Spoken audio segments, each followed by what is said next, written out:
জয়গুরু রিটায়নি YouTube channel আপনাকে স্বাগত, অভিনন্দন, শ্রদ্ধা, প্রণাম ও পবিত্র আনন্দিত জয়গুরু জানাই। আজকের নিবেদন, আমার দায়িত্বগুলো মাথায় নাও। স্বয়ং পরম প্রেমময় শ্রী শ্রী ঠাকুর অনুকূল চন্দ্র তিনি বলছেন, আমার কাছে বসে লাখো ধর্মকথা শোনো, তাতে কিছুই হবে না যদি আমি যা বলি তা না করো। না বলতেই যদি করো, সেই সব থেকে ভালো। না বলিতে কাজ বুঝিয়া করিবে, সেই সে সেবক নাম। সেবক হইয়া কহিলে না করে, তাহার করম বাম। আমাকে যদি ভালোবাসো, তবে আমার দায়িত্বগুলো তোমাদের মাথায় নাও। আর আমার দায়িত্ব বলে নয়, এ তোমাদের প্রত্যেকেরই দায়িত্ব। মনে রেখো, তোমরা তোমাদের পারিপার্শ্বিকের কাউকে পড়তে দেবে না। পরিবেশকে সুস্থ, সমর্থ, বর্ধনমুখর করে রাখা মানে নিজেরই স্বার্থ অক্ষুণ্ণ রাখা।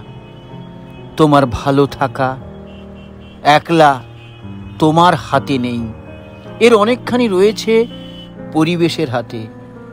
তাই পরিবেশকে সব দিক দিয়ে ভালো ও উন্নত করে তোলা তোমার আত্মসংরক্ষণী নিত্য কর্মের অঙ্গীভূত।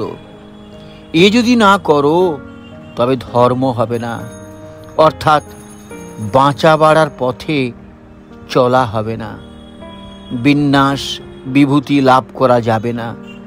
তবে এসব কিছু করা চাই সুকেন্দ্রিক হয়ে, ইষ্ট স্বার্থ প্রতিষ্ঠা মুখর হয়ে। আর তাই ধর্ম। নচেত ইষ্টের সঙ্গে সঙ্গতি নেই।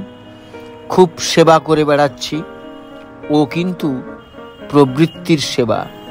আবার পরের জন্য খুব করি, নিজের দিকে মোটেই খেয়াল নেই। নিজেকে বিপন্ন ও বিধ্বস্ত করে তুলছি, তারও কোনো মানে হয় না। আমাকে নিজেকেও সুস্থ রাখতে হবে, সক্রিয় রাখতে হবে, চলৎশীল রাখতে হবে। আমি নিজে যদি ঠিক না থাকি, তবে ইষ্টার্থী সেবা করব কিভাবে? মনে রাখতে হবে, আমার এ জীবনও আমার ইষ্টের। তাই একে অবিহিতভাবে নিপীড়িত করবার অধিকার আমার নেই। জয়গুরু। আজ এ পর্যন্ত। আবার আগামী পর্বে দেখা হবে। পরমপিতার আতুল চরণে আপনার এবং আপনার পরিবারের সবার সার্বিক মঙ্গল প্রার্থনা করি। বন্দে পুরুষোত্তমম।